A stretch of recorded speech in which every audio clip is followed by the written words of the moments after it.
nggak ada orang yang berhak ngejudge orang lain ya, walaupun orang itu kriminal, walaupun orang itu pernah ngebunuh orang sekalipun. Kita nggak tahu waktu kecil mungkin dia pernah mau coba dibunuh sama bapak ibunya.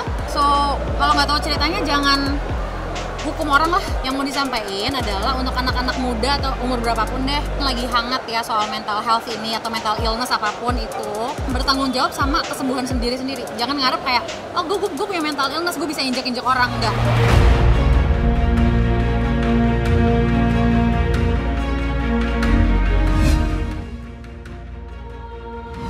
Aku baik, alhamdulillah, senang ketemu semuanya, senang diundang ke promo premiernya Sri Mulat.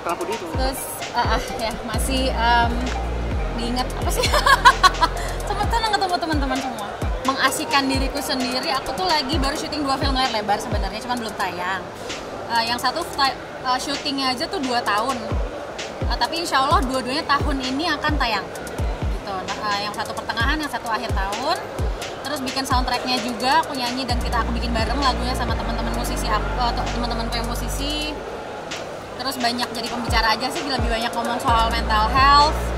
Terus banyak bikin konten, banyak ngomong lah pokoknya. Kalau disebutnya vakum ya, kelihatannya kayak abis kalau lama nggak syuting gitu soalnya. Ya kan dulunya kan aku dikenalnya di sinetron yang terus-terusan. Jadinya tuh kayak orang nganggapnya kayak kok vakum gitu, padahal aku merasa kayak aku banyak banget yang aku kerjain, kayak webinar. Aku sekarang lebih banyak webinar speaking up tentang mental health. Itu hampir tiap minggu ada. Apalagi ya, tapi kalau kadang-kadang nggak tahu karena dari kecil udah sibuk banget, ketika aku rest kayak gini, kayaknya lo berhak deh kayak off bentar gitu. Tapi bukan berarti aku off selamanya, karena aku cinta juga dengan acting, jadi aku nggak bisa sih pergi dari acting dan nyanyi. Ini terjadi karena kemendadakan yang diisi dengan keyakinan. Ngerti nggak? Jadi bangun tidur aku kayak, ya pokoknya rambutku hitam lama tuh kayak 2 tahunan dari syuting orang ketiga. 2017 nggak pernah warnain rambut. Sebenarnya kan mungkin teman-teman tahu dari dulu aku suka warna-warni sebenarnya. Jadi kalau lagi hitam itu kan ada wajib acting aja. Nah terus udah gitu, one day tanggal 30 Maret kemarin, aku bangun tidur, terus aku ngerasa gue pengen warnain rambut gue deh apa ya, terus nyari-nyari lah di internet warna-warna lucu, terus keluar persis kayak gini. Aku kirimin fotonya ke orang salon, oke, we'll do it. Aku langsung ke salon warnain hari itu juga, dan aku seneng banget sama hasilnya. Pengen tampil dengan wajah baru sih, nggak tahu, ngikutin perasaan aja, pengen kayak gini gitu. Mungkin lagi meletek aja jadi kayak keluar gitu.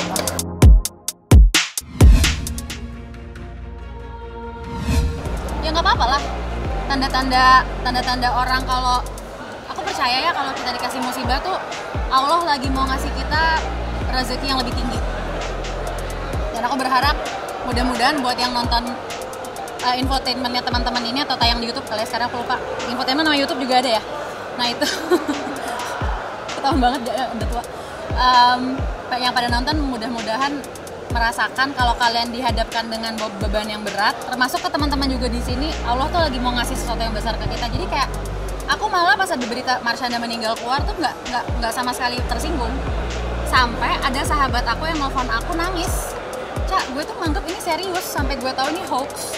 Nah karena ngeliat itu aku kesian gitu, jadi aku mikir kayak malah aku ngepost di Instagram, udah nggak apa-apa lah orang bikin berita gitu, mungkin yang lagi bikin berita kita nggak tahu dia nggak ada uang kali ya buat ngasih makan anaknya, viewers mungkin AdSense ngasih dia uang, ya gimana? Kebetulan nama Caca, misalnya gitu, pakai nama Caca, ya udah biarin aja, orang masih hidup juga, gue kan jadinya nggak kenapa-napa, ya udah gitu. Ya nggak tahu ya kalau panjang umur atau nggak panjang umur kan itu urusannya Allah. Mau orang saya ngedoain saya takdirnya besok pergi ya besok pergi, dan saya berserah gitu loh. Jadi nggak ada rasa takut sama sekali. Nggak ada yang beberapa nelfon terus panik, ada yang baru besoknya ngabarin karena dia shocknya seharian, terus sampai tahu hoaxnya udah breakdown. Ada yang kayak gitu, aku kayak malah ya Allah jadi kesian banget orang-orang ini gitu. Bukan akunya yang kenapa-napa, malah mereka gitu. Aku tuh baru sadar ya setelah aku sekarang gemukan, kan sebenarnya awalnya karena aku tuh minum obat-obatan untuk bipolar disorder. Itu efek sampingnya bikin gendut yang obat aku. Nah aku tuh 10 tahun terakhir on and off minum obat diet, jadi aku tuh bisa kurus. Nah terus aku sekarang tuh mau, kemarin pas awal aku gemukan, aku tuh memutuskan gue mau ganti hidup gue. Kalau gue emang harus kurusan, gue mau kurus dengan sehat, gue nggak mau minum obat penahan nafsu makan lagi. Melar loh habis itu, ibaratnya kayak udah lama minum yang bikin kenceng gitu kan, diplongin, stop. Tapi makannya dijaga dan olahraga, tapi tetap minum obat yang buat bipolar, jadi gendut dong. Dan aku udah tahu nih gue bakalan dikomentarin atau apa, mendingan gue bikin campaign. Aku bikin campaign My Body is Perfect and I Love It, dan aku kayak sampai yang fotografer campaignnya nanya, lo nih minta dihujat gitu. Terus aku bilang, ya enggak sih, gue aja sekarang ngelakuin ini deg-degan gitu, karena kan aku juga suka minder zaman dulu, mana-mana di foto kamera ngempesin perut. Jadi artis kan harus gitu, kata konon. Nah sekarang gue gak mau jadi gitu, bodo amat lah gitu kan. Kayak kalau misalnya ada yang mau ngajak syuting dengan perut kayak gini, alhamdulillah kalau lagi peran yang gak cocok dengan itu ya gak apa-apa. Dan alhamdulillah dapet gitu, malahan setelah aku campaign itu hujatan tetap ada. Aku malah dapet judul film yang malah aku gak boleh diet. Gila nggak? Itu berkah banget karena aku gemukan dan aku nyaman. Tiba-tiba aku dapet film lebar. Wah itu gila, seneng kayak gak nyangka. Dan aku sadar soal yang menghujat ya. Orang yang bilang ke anaknya, ke pak artis, ke pasangannya, gendutan, kurusin adalah orang yang paling ngehukum dirinya sendiri kalau mereka gendut. Ya itu aja. Kalau aku mah nggak ngehukum, aku nggak apa-apa kok. Aku jadi sekarang makannya banyak yang organik, hampir vegetarian plus ikan. Karena ikan nggak rela yang ngilangin ikan, kayak pecel lele aku tetap suka, maaf. Terus udah gitu. Itu sih, terus sama olahraga rajin. Sama kemarin sempat detox. Motivasinya enggak, sebenarnya dari pertama stop obat penenang nafsu makan tuh aku pengen ngerasa kalau aku pengen healing dari bipolar aku apapun itu, aku mau semuanya tuh dalam berbagai aspek tuh heal juga.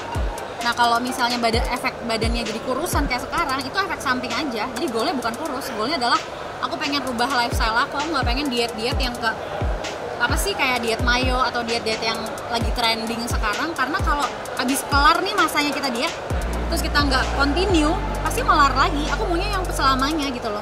Nah gimana caranya? Makanya sekarang aku masih OTW aja, walaupun baru turun 90 kilo, alhamdulillah, tapi masih OTW lah. Aku pengen orang yang terbuka hatinya dan kenal aku, entah lewat Instagram, entah lewat langsung, mengetahui bahwa orang yang berubah, orang yang tidak sempurna, bukan berarti di bawah siapapun yang merasa dirinya lebih baik.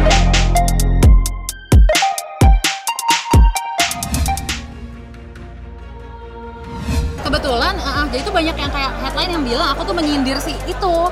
Aku kayak bener-bener nggak tahu, malah aku gini, aku habis ngepost si reels itu yang jangan self diagnose, itu tuh udah dibilangin sama konten kreatornya udah dari 2 bulan lalu. Karena banyak anak Gen Z zaman sekarang yang kayak jadi trendy gitu, gue bipolar tuh keren loh gitu, ya Allah. Terus udah gitu, aku seumur hidup mencoba nyembuhin diri, itu perjuangan, sakit melihatnya kalau bipolar tuh dianggap hal yang trendy. Nah jadi aku bikinlah reels yang bilang jangan diagnosa diri sendiri based on Google, yang bisa ngediagnosa cuma psikiater, lalala. Terus tiba-tiba dia bilang nih nyinggung itu. So, sama sekali aku nggak tahu, karena baru malam ya setelah aku post reels itu, Kak Uya nelfon aku, Cah kita bikin podcast aku yuk. Kan sekarang lagi banyak nih hangat pembicaraan yang ngomongin soal bipolar, karena ada kasusnya yang nipu-nipu itu loh, Cah. Soalnya siapa Kak? Terus oh dia pas banget. Terus Kak Uya mau ngangkat di YouTube channelnya dia ngebahas Caca ngomongin itu, bipolar itu. Terus dia itu aku bilang, gila pas banget, tadi pagi aku baru post itu loh. Terus jadi orang mikirnya kayak gitu, ngerti gak sih, aku mau nyindir gitu. Padahal enggak, aku kenal kok sama dia, aku pernah ketemu. Terus aku ngerasa nggak ada orang yang berhak ngejudge orang lain ya, walaupun orang itu kriminal, walaupun orang itu pernah ngebunuh orang sekalipun. Kita nggak tahu, waktu kecil mungkin dia pernah mau coba dibunuh sama bapak ibunya. So kalau nggak tahu ceritanya jangan hukum orang lah. Oh iya, baru 2 bulan baru diposting sekarang, karena konten-konten lainnya tiba-tiba suka datang, idenya jadi ketunda gitu kan. Terus jadi kalau aku nggak ada timeline mbak, jadi semuanya spontan aja, nggak ada yang scripted. Terus apa tadi pengen? Apa? Yang mau disampaikan? Yang mau disampaikan adalah untuk anak-anak muda atau umur berapapun deh, karena mungkin lagi hangat ya soal mental health ini atau mental illness apapun itu, kalian belum datang ke psikiater.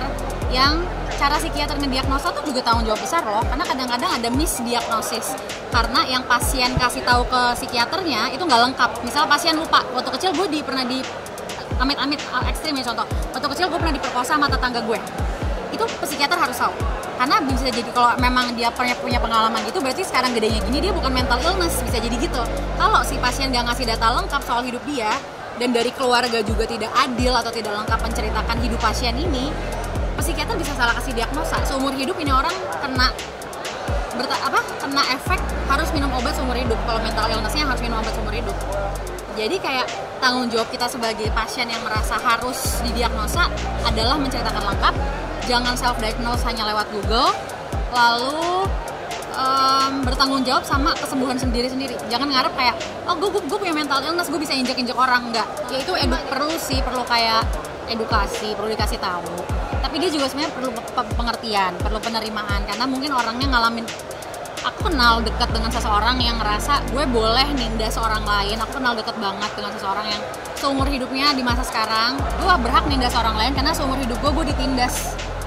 Gue nggak pernah nafas buat diri gue sendiri, hidup gue selalu buat orang lain. Jadi sekarang gue nggak mau peduli sama perasaan orang. Kalau gue ngamuk-ngamuk, gue lebih sakit hidupnya dari lo semua. Diem aja ya, lo nggak pernah ngalamin yang gue alami. Jadi kasian juga sebenarnya jadi mereka. Cuman ya kalau mereka one day berubah pikiran, sadar dan tahu bahwa itu juga nggak fair, harusnya lo sembuhin diri lo gitu loh. Nggak harus ya ke psikiater, apapun caranya, sholat masuk kok, apapun, doa, meditasi, denger lagu, joget-joget kayak aku gitu, itu semua nolong loh. Jadi kayak ya tergantung orang yang mau berubah apa enggak. Kalau nggak mau berubah juga hak dia gitu.